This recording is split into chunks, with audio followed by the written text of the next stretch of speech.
Let's jump into our listener questions. If you want your questions answered during the show, go to our website, retireewo.com, and click on Ask a Question. Our first question, Stephen, take it away. Scott, our first question is from Chris in Long Beach. He asks, my advisor recommended an annuity as part of my plan. Is that a good thing or a terrible thing? It's a good question to ask. My first question back at you, is that the only thing they recommended? If it's the only thing that was recommended, you should definitely run away. But an annuity, if it's part of an overall plan, could make sense. It's something you really want to take your time on, really take your time to understand it and why it was recommended, how it would fit as a part of your plan and what benefits it provides. You also want to know what the negatives are. There is no free lunch. What are the pluses and minuses of the strategy you're looking at? And what are the alternatives?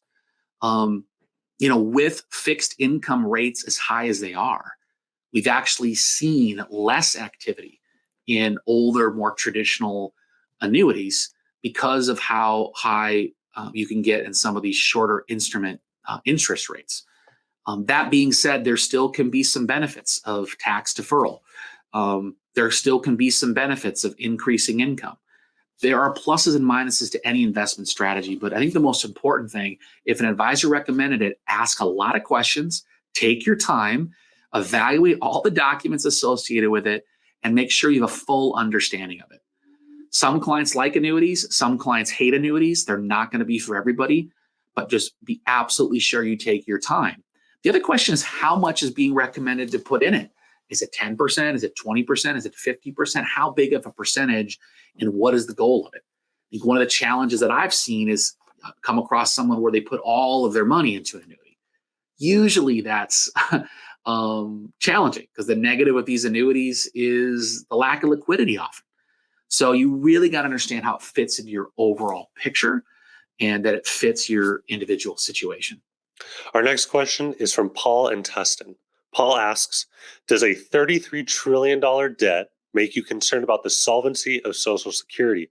Should someone that's living off of Social Security be concerned? It's a good question, Paul. We get it more and more. I think that debt has been growing and it's a little bit scary looking at it. What I would say with Social Security is I wouldn't be overly concerned for a couple reasons. One, they can fix the solvency of Social Security by increasing the retirement age for younger people. That would be a big adjustment. They might make changes to how inflation is calculated. There might be some adjustments there. But if you're 60 plus, you're probably going to be grandfathered in any changes that were made. Younger people, it's going to be more of a concern. They're going to probably push that eligibility age up. As far as solvency, one of the interesting things to watch, I hear clients that are concerned about de-dollarization, people moving away from the dollar. The dollar has held up its value very well. It's about as high as it's been over the past 20 years relative to other currencies. What we've also seen is the dollar's usage has also stayed very high. The euro, on the other hand, has declined in its broad international usage. So the question about Social Security, should you be concerned? Possibly. I'm not super concerned about it. And it's the reason why you want to think about your overall financial picture, and you should be able to run some scenarios. Hey, what if Social Security was cut by 25%? What would happen? We've got financial planning tools that can run those scenarios to let you look at, would your plan still be on track with where you want to go? And that's kind of the planning exercise you want to have with an advisor. What if I retire a year later or a year earlier? What if I live to 90 or 95? What if something happened to one of us younger in retirement? Those kind of what if scenarios, Social Security is just one of them, but those what if scenarios are important in a planning process to make sure you're comfortable about what you might be facing in the future. Our next question comes from Joanne in Phoenix. Joanne asks, I heard about these RILA annuities. How much of your portfolio is too much to have in one? What are the biggest risks? And is it just too complicated for me? Good question, Joanne. How much in the portfolio should you have? That is a function of, I think, number one, how much liquidity do you have and what's your time horizon and where it fits in your overall plan. So someone that needs all of their investments providing income right now, that RILA is not going to be appropriate, likely. unless you're using a buckets of money approach where you're using one bucket for money now, one bucket for money later. On the flip side, someone that it says, "Hey Scott, this is legacy money. I'm not going to touch it," or someone that says, "Scott, I got 10 years to retirement," it could be a suitable part of the portfolio. Biggest risk is going to be liquidity. You're going to want to make sure that the insurance carrier backing it has very good ratings.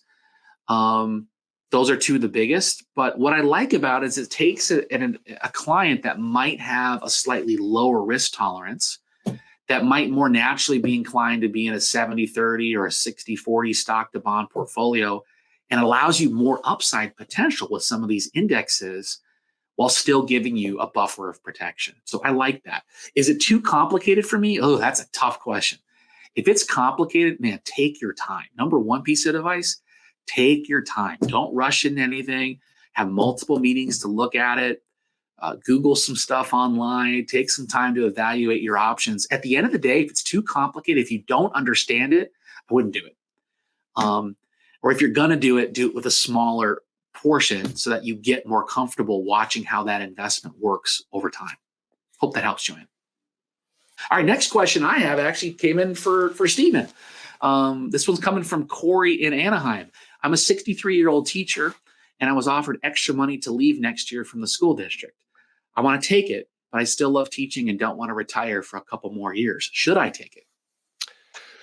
Corey, that's going to be a tough question, and that's going to be everybody's favorite answer. It depends. So it's going to be a close call. I would encourage you you're a public school teacher, so you're going to be part of CalSTRS, the California State Teacher Retirement System.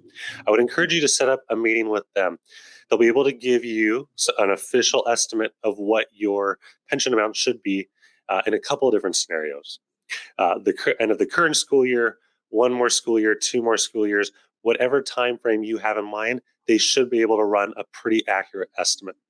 The reason being is that a lot of times you'll notice that these offers from the school district, all they're really doing is just giving you a couple extra years on your service credit to increase your pension. We recently saw one where all the school district was doing was giving 2 years of service credit up front. So instead of retiring, this person was about 60, it would be as if she was retiring at 62. So it could make sense. Don't just think that, oh, the school district's offering me more money, I should just take it and run. Really dive into what they're offering. Keep in mind, it's not always going to be money. In your question, it sounds like it was just a dollar figure, but there's going to be different types of bonuses and offers that the school districts can make. For instance, my own mother is a CalSTRS member, and her school district offered any teachers over age 60, they would give 5 years of free medical coverage until that teacher reached age 65 and went on to Medicare. So there's different aspects of it. I would encourage you to really look into your own financial plan, your income specifically, to see when you need to retire. We have some clients that can retire today, and we have some clients that need to wait 5 years before they retire. See where you're at on that spectrum. And then the other aspect is, I know teachers really do enjoy what they do. They do it because they love their students, they love their job. It has that rewarding aspect to it.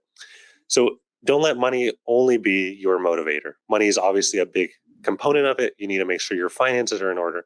But really, it boils down to, if your finances are in check, what do you want to do? Do you want to spend a couple more years in retirement with your family?